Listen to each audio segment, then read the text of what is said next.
It's the starting five. I'm Yaron Weitzman. The All-Star break is finishing up, meaning teams have just about 20 games left to play this year. That makes this a perfect time to take a look at the five biggest storylines for the rest of the NBA season.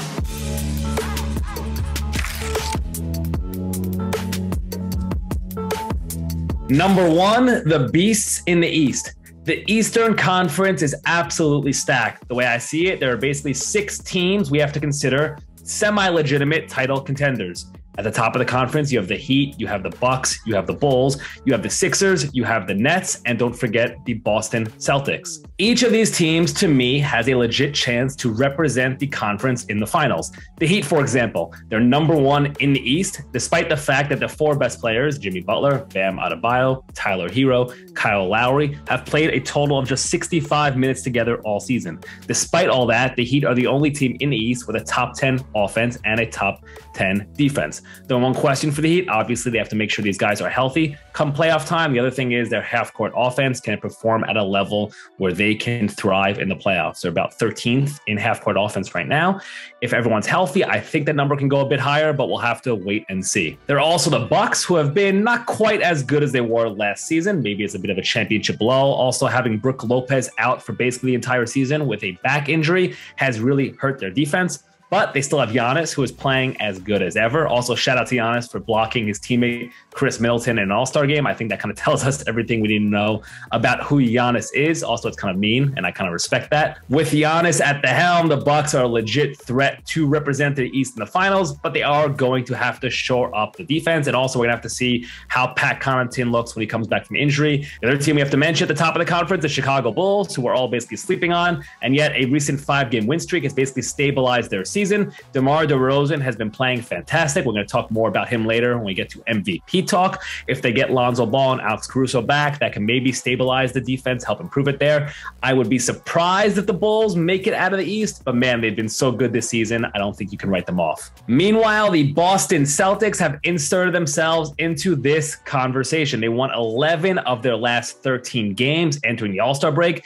They have the NBA's number 2 defense overall. Jason Tatum and Jaylen Brown are playing great. Also, the Celtics' primary starting lineup, that's Jason Tatum, Jaylen Brown, Al Horford, Robert Williams, and Marcus Smart. They have outscored opponents by a ridiculous 26.5 points per 100 possessions. That is basically the best mark in the entire NBA.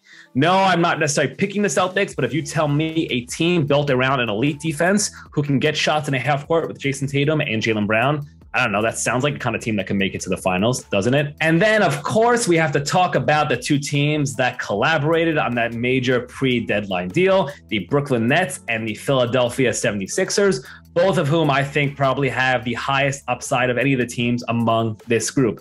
The Nets, we know the deal here. If they're all healthy and all on the court, I think they should be fantastic, and they're probably the best team in the East. A group of Kevin Durant, Kyrie Irving, Ben Simmons, Seth Curry. That is a team that is going to be really, really hard to guard, and I think will be good enough, especially with Simmons and Durant. They will be good enough on the defensive end to get enough stops come crunch time. The question with them, of course, is if Durant can make it back, what Ben Simmons looks like when he comes back, and the whole Kyrie Irving vaccine mandate situation in New York City. One boon for the Nets is that Eric Adams seems to really, really, really want to see Kyrie Irving back on the court this season. He said this week that he has every intention of erasing the vaccine mandate at some point. This could be a huge difference for the Nets. Kyrie's presence on the court is the sort of thing that should unify and connect the Simmons and Durant and Kyrie trio. As for the Sixers, you know the deal here. Joel Embiid is playing as well as anyone in the entire NBA. And James Harden, while things did not end so great in Brooklyn, he has the ability to be an MVP caliber player. Yeah, the two are going to have to work on their chemistry on both ends of the floor. On offense, that means Harden's going to have to figure out what he does when Embiid has the ball and posting up. The question for Embiid is going to be what he does when Harden has the ball. How is their pick and roll going to work? Embiid is not a typical roller the way Clint Capella was with Harden in Houston. Also, a more interesting question to me will be on defense. Joel Embiid likes to sit back. The Sixers defense is usually great because they have Joel Embiid protecting the rim. James Harden wants to switch everything on pick and rolls. That is not a strategy you can do with Joel Embiid. How the Sixers navigate this is going to be fascinating. But at the end of the day, talent usually wins out, and we know Embiid is extremely optimistic about this fit with him and Harden. One in James Harden, who has been in the league, MVP and all that stuff, scoring titles. So he has the experience. So I think he's going to be easy to, build that chemistry. And, everybody's on the same page. We all trying to win a championship. All that said, this entire race to win the East is going to be a ton of fun to watch down the stretch here. Number 2, Draymond's return. The Western Conference is open in its own way and for different reasons. Listen, the Phoenix Suns are clearly the top team in the conference and probably the best team in the NBA. The fact that Chris Paul is going to be missing 6 to 8 weeks with a fractured thumb, it doesn't really matter that much. The Suns have a really easy schedule to round out the season. They have a 6.5 game cushion over the number 2 Golden State Warriors. That also shows just how well the Suns have been playing. And the fact that this is a core that made the finals last year shows that this is not a team that has to worry about building chemistry and continuity through the rest of the season. As for the rest of the conference, you have the Memphis Grizzlies, who are great, but really, really young. It is rare to see a team go from never winning a single playoff series to making the finals. The Denver Nuggets are a team to look out for if Michael Porter Jr. and Jamal Murray can return to the floor, but that still seems dubious. Same thing goes with the Los Angeles Clippers and the fact that Kawhi Leonard and Paul George are unlikely to suit up for the rest of the season. So if you're looking for another team to maybe challenge the Suns, or a team who could take advantage of a Suns injury, or if the Paul thing does not work out or something happens to Devin Booker, to me, the one option is the Golden State Warriors. Here's the thing though, we know how good the Warriors can be, but for them to really reach the level where they can make the finals again, they are going to need Draymond Green back on the court and at full strength. He has been out since January 5th with a back injury. He hasn't shared many details about the injury or when he expects to come back, though he did say during the All-Star Game broadcast over the weekend that he thinks he should be able to return within 3 to 4 weeks. When Green is on the floor and at full strength, the Warriors have the top defense in the NBA and an offense that absolutely hums. When he's not at full strength, they fall off just a bit. That little bit is all it takes to make the difference between competing with the Suns and being knocked out in 5 or 6 games in the conference finals. Number 3, the MVP race. The numbers here speak for themselves, and this is going to be one of the more fun MVP races that we've seen in a long time. You basically have 4 candidates. You could choose any of them and be correct.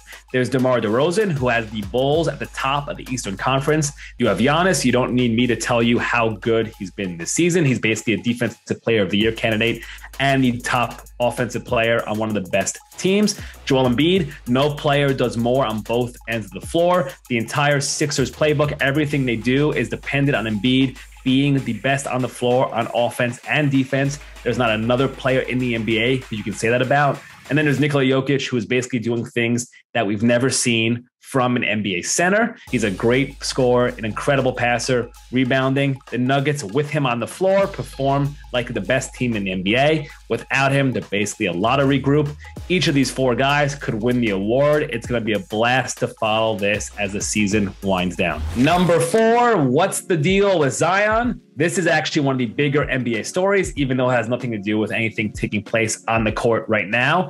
And honestly, it's probably something we should have been focusing more on over the past half season. You know the background here, Zion has not played a single game this season. The reason we're talking about Zion now is because CJ McCollum, who was recently traded to the Pelicans, said on the TNT show during the All-Star game that he had not yet heard from Zion. That then led to JJ Redick calling Zion a, quote, detached teammate.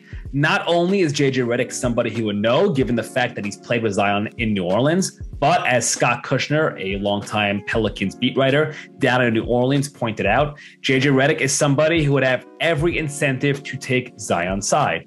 The fact that he's not is certainly telling. The question now is, what does this all mean? Here's what we know. We know Zion has played a total of 85 games in his career. He's missed 117. We also know that the most energetic we've ever seen him is when he was asked about what it's like to play in Madison Square Garden. Yeah, honestly, I think outside of New Orleans, obviously, I think this might be my favorite place to play outside of New Orleans. I can't even lie to you. The fact that that's the most energy we've ever seen from Zion, and it has nothing to do with his teammates or his current team, is probably not a great sign for his future in New Orleans. Here's the thing though, New Orleans has some of the leverage here.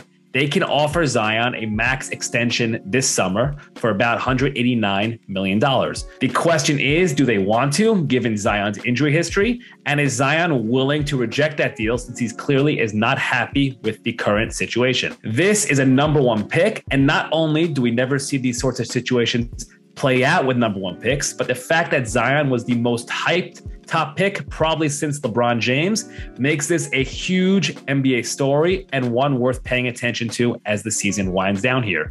Will Zion show up in New Orleans? Will he say anything, or will he remain quiet like he has throughout the entire season? Number 5, LeBron's me season has arrived. If you watched All-Star Weekend, you no doubt came away with one thought, and that is that LeBron has clearly decided that it's my time. And with LeBron, that means that passive-aggressive LeBron has returned. And who doesn't love passive-aggressive LeBron?